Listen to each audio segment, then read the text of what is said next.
Guys, it's Kendria, And I'm Stefan. and today we have a Mission Impossible Fallout review for you. And the guns of the day.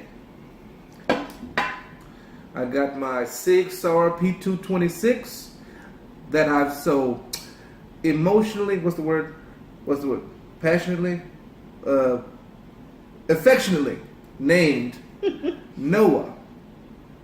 That's a good name. I do biblical names for my guns. Don't ask me why, I just think they're cool. Most of them are biblical names. All of them are biblical names with the exception of one. But we'll talk about that in another review. Yeah. So in other words, nobody's breaking in on us. And Stefan will do his whole gun tour on another review. Yes. And so, anyway, I still have my same gun, Springfield XD40 Homer. Yeah, you won't be seeing me change guns because I only have two. So the other one is not, well, yeah, maybe. I maybe bring it out. So anyway, and also we have on our shirts, of course, this is our, Guns and Heroes. Guns and the Heroes introduction. As we like to do. Yes. As you can see, I'm sporting the amazing Green Lantern, one of the few heroes that is black in the... there's actually a lot of black heroes, but it just so happens that Green Lantern's one of them, so... That has nothing to do with anything. It doesn't. I just thought it was worth mentioning. But also, green is your favorite color. Green is also my favorite color, so there's that. Yeah. There's that. And I have on my Deadpool Salt Bay shirt. But as we like to call it, Bullet Bay, because Bullet he's got Bay. the bullets and everything. I look really stupid because my hand is so big. Yeah, you have a huge hand. But anyway. Oh, yeah, go ahead. What? Go ahead. Oh, if I look different, it's because I'm wearing my new G-Shock watch that my beloved here bought me on our 3-year anniversary. But we'll make a whole nother video about that and our experience that night. Yeah, it was an awesome time, guys. We had a lot of fun, and it was great food. So that's coming up in another restaurant review. But anyway, let's jump right into this review. So Mission Impossible Fallout. We saw it, a couple weeks ago? About 2 weeks ago. Like about 2 weeks ago, and it was amazing. Now, listen, ladies out there, please go out to the movies and watch this with your man. I mean, it's a great movie. I mean, it's not like it's boring or you're going to be sitting there like snooze fest. You actually do get a little bit of everything. Yeah. Speaking for the fellas, and she can speak for the ladies, you actually might be pleasantly surprised. Yeah. We have a few subjects about the movie we like to speak on. We don't want to ruin it for you. No. But we're going to go ahead and tap the spoiler alert, press the spoiler alert button, because there might be a few spoilers in the description and the way that we describe these different subjects. But these are subjects that pertain to the movie that we found interesting and that we can relate to personally. Yeah. So let's dive right into it. Our first point that we want to discuss, and before we talk about that, let me just say, this is the first Mission Impossible movie that I have seen. I mean, hey, is that weird? I know it is, but hey, I loved it. I enjoyed it. So I'm just going to come to you with my perspective on this specific movie. So he can go into detail about previous movies and how they relate and tie into this one. I've seen them all, so yeah. So I can break it down a little at a time for those who want to know about the other movies or who would, for me to pique your interest so you can go and see them for yourself. Yeah. I'm the type of guy, we're the type of people that like to do things and see things for ourselves before we come to our own conclusion. Right. So let's get into the first point that we have. And the first point we have is one life over many. And that seems to be a recurring subject in every Mission Impossible movie. How the main protagonist always will choose to protect his comrades. And sometimes in doing so, it jeopardizes the mission. Now, I was in the United States Air Force for 5.5 years.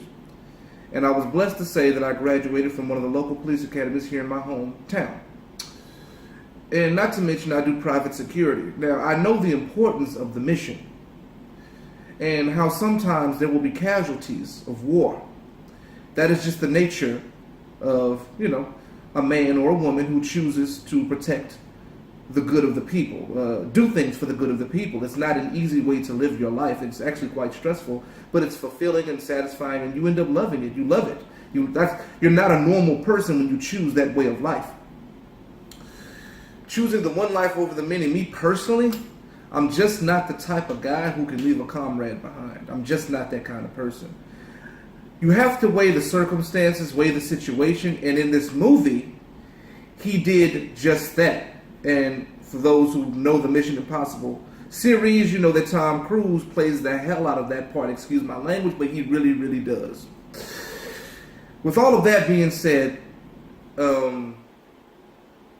he will never choose to leave a comrade behind, and I can definitely relate to that. I feel the exact same way. I've never been put in a position in my lifetime where I've had to choose the life of one of my comrades over the mission, but I could definitely tell you that there's a strong possibility that I would try to save my comrade, because you know, when you're fighting, when you're in the fight, and you have to make the decisions that, you know, could affect thousands, maybe hundreds of thousands of people, you just have to weigh the circumstances. And I feel like that's something that I would struggle with, but I know that I would make the decision that's best for the circumstances. But if in those circumstances, saving someone that I care for is a possibility, I'll probably end up taking that option every single time. But I will do what's best for the people around me, for the masses. I reckon that would be what I would choose to do. And in this, like I said, in this movie, that he's done that masterfully. Yeah. He would find ways to make it work. Yeah. Without sacrificing the lives of the innocent. Yeah. And I love that. Yeah, that's I love that. He would see every angle. He would see every angle, time it to perfection, and make it happen. Now, you don't know exactly which parts I'm talking about, but when you actually go and see the movie for yourself, you'll know it. You'll figure it out as you go. But I just think in this movie they did that masterfully. Yeah. Yeah. So the second point that we have is the importance of the mission. Now you and I know how I think. For us kind of soldier boy, jarhead types. I mean, I was in the Air Force, so I'm not going to act like I was in the fight like my older brother who went to Iraq was. But I did do 7 months in Afghanistan. I was a cook. And I'll make another video about my life in the Air Force and whatnot. But I know that when you have a mission and you have the equipment, the skills, and the mindset to accomplish that mission, you need to get it done. Point blank, period. You need to get it done. You don't make excuses for things you have control over. And for the things out of your control, you make a contingency plan for it, and you do the best you can if those things were to occur. The importance of the mission, obviously, is something. If I may, actually, let me reword that. When it comes to accomplishing the mission, I think the protagonist in this movie found ways to make it happen, once again, without sacrificing people. Don't get me wrong, there's always, where there's life, there's death. Where there's death, there's life. That's just the way things are. But I won't ruin the movie and tell you which deaths those will be. But I'm telling you right now, you will be pleasantly surprised with just how ingenuitive the protagonist is, the main character is, and just how someone so cold and so focused and so determined can also be so compassionate and so loving and so understanding of others. Yeah. Did I get that in a nutshell? Yeah, I think you did. I can't say anything after that. Okay, let's just press on through to our third point. And our third point is a really good one. Henry Cavill, a.k.a. Superman. Yes, he was in. He was in there. Just to name a few movies he was in. He was in Superman, and he was also in The Man from U.N.C.L.E. The Man from U.N.C.L.E. It was like a spy. It was like a spy movie type. I've never seen that.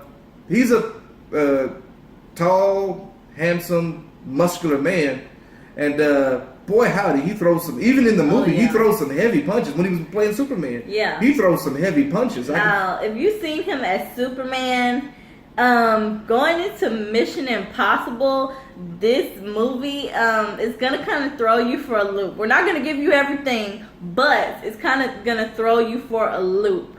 So you're going into it like, Superman, I know, but right, and we're talking about the federal government. yeah, here, so yeah, and he's also an agent, right? He is in the Central Intelligence Agency. Yeah, he's an agent, and but just like look closely. Pay attention to the details. He's a fantastic actor. Yeah, he is. He really is. I'm not going to tell you whether he's good or evil, but I can tell you right now, man, you are going to be pleasantly surprised. He played the heck out of that character. And that was an awesome job. Mm-hmm. And he's a big guy, so Stefan. Mm-hmm. Every time we saw the trailer for the movie, he was doing the scene where they're in the bathroom. And go ahead and demonstrate for the scene where they're in the bathroom and Tom Cruise, this third guy, I think is an Asian guy. Yeah, like an Asian. And Henry Cavill, all of them are fighting.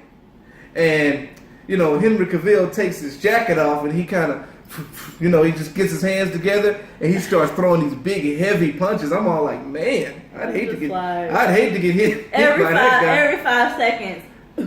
That's all you see Stefan. Hey, I ain't gonna lie to you. I might incorporate that next time I decide to fight a guy.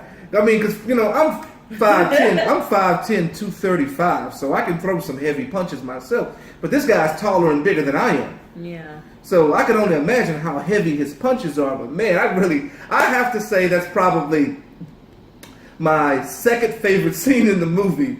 I really enjoyed that fight. I really enjoyed that fight.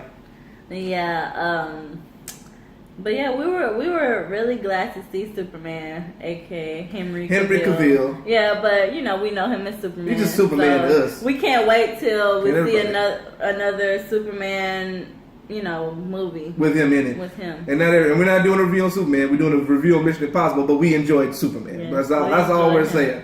Can't everybody be tall and handsome and got a 6-pack and got big old muscles and throwing big haymakers? Can't everybody be like that? But hell. Pardon me. He's magnificent to see in a movie. So let's move on. Okay, so let's move on. Our fourth point is Hunt's team. So Ethan Hunt, main character, aka Tom Cruise, his team. So he has two comprised in his team. Him and 2 other guys, which is Luther, the big black buff guy, and then Benji. Babe, all right, now I love Luther as a actor. His character is really And for those of you who don't know who we're talking about, you'll see Luther played the character Luther played in other movies like Baby Boy. Yeah. That's he also played in Pulp Fiction. Those are just 2. Yeah. As the bad guy in Pulp Fiction, the big black dude that got raped in one of the scenes. I've never seen it. Yeah, and Baby Boy as Tyrese's stepfather. Yeah. And then there's Benji. For those of you who've seen Shaun of the Dead, the main character in that, Benji, is played in that movie. Benji was also in the Star Trek Beyond movie. Mm-hmm. Hey, it's going to be a lot of Star Trek references from this one right here. That's me, because I'm a Trekkie. Anyway, we're not going to go into that right now. Oh, another story for another time. We're not going to go into that right now. Another video. I remembered him. I was like, hey, that's what's his name from Star Trek. And then I'm like, that's what's it called from Shaun of the Dead. Exactly. Because I like zombies and she likes aliens. Yeah. So it's kind of, I love aliens too, but she's more alien-y than I am. Is that a word? No, we just made it up, but that's okay. Anyway, so we're talking about his team comprised of Luther and Benji, and they both bring very specific characteristics to the table in order to make the team flow like it's supposed to, I'll do Luther and she'll do Benji because she related more to Benji, and she really was. You should see how she was like a mother hen for Benji. She would get sad when people pick on him. Yes, and feel it I would, because Benji is he's so intelligent, and he can. We're not gonna give everything away, but he he can mask himself. Mask himself. You'll have to see the movie to understand that. He can mask himself into these different characters or people. He's much better. He's much better at being other people than he is himself. Yeah, that's an awesome quality, because at the same time that gives him an opportunity to infiltrate different type of organizations in order to accomplish the mission. There's that. Yeah. Now Luther is the voice of reason. He's extremely intelligent. Not even what you would consider a ruthless man. He's a gentle giant, really. Yeah. He's very smart. He's very wise. He's very compassionate. And boy, heck, he knows his job. Yeah. Strong, obviously. His physical strength is unmatched. He brings a presence, almost in my personal opinion, almost a spiritual presence to the team. When it comes to holding back when the others lose themselves, lose their confidence, or lose their tempers, he can remind them that what they're doing is for the greater good. Right, and that goes back to his wisdom. Yeah, like you said, he's very wise. Like he knows when not to run into something, and when to get into the fight, and when to just pull back and just let his mind work, basically. And he's another type that does not believe in leaving a man or a woman behind. Yeah. But but you can tell from the movie that he's also willing to sacrifice himself to protect his comrades. Yeah. And I feel like when put in that position that I would do the same. Yeah. He reminds me, honestly, a lot of my father. Wow. With all of that being said, the fifth point. Okay, so our fifth point, and this is more Stefan's point, because he has a lot to say about this point, and it's basically the fight scene and the overall graphics of the movie. So I'm gonna let you go ahead and. Well, there's lots of blowing up. There's lots of shooting. But they didn't overdo it on any kind of CGI or anything they did not overdo it. Yeah. You saw good old-fashioned explosions. You saw good old-fashioned foot chases. You saw fist fights. Yeah. I mean, they kept it 2D, you and me all day. Head-to-head, man-to-man. I loved it. I really enjoyed the wide array of firearms. I mostly saw Sig Sauers in there. You saw submachine guns. I think I saw a saw in there, a 249. I mean, you just saw so many weapons. I was overwhelmed. I'm not a big fan of Bursas, but I think I saw one in there. I'm not entirely sure. For all of you boys who saw the movie, please don't rip me apart. If I give you the wrong model firearm in there, but I definitely saw SIGs, and I definitely saw I definitely saw a 249 in there, and I mean just so many explosions. I'm overwhelmed. There was so many explosions, and there was so much shooting. You just lost track of it all, and there was lots of fights, and there was a few deaths that were really, really sad, and there was a few parts in there that'll tug at your heartstrings. Those parts are really for the ladies. I won't ruin it. I feel like some guys can, look at those parts and, be a little touched. They don't have to shed a tear or nothing, but, they did have different aspects in the movie, like the mission. They also had compassion when it came to, like you said, the one life over the many, being compassionate toward, well, I just can't leave this one man down, I gotta have my whole team with me, I gotta go back for that one last man. And, it was just an overall good movie. Like, your whole family can watch it. It wasn't raunchy. No parts of it were just over the top. It was classic. Yeah, it was classic a classic movie. And, it's for everybody. Yeah, it's for everybody. Everybody can go out and watch it. I recommend it. Mission Impossible Fallout. We don't want to hold you. This video has definitely drug on. We had a good time. We really enjoyed having you guys. Yeah. Don't forget to like and subscribe to Kendria Johnson on YouTube. That's me. Leave us lots of comments. Please subscribe once more. Yeah, and tell us about some movie reviews that you would like us to go watch and see, and then come back and review them for you. And make sure you go and watch Mission Impossible Fallout and tell them we sent you. Yep, that's Stefan and Kendria. y'all take care and God bless. Bye.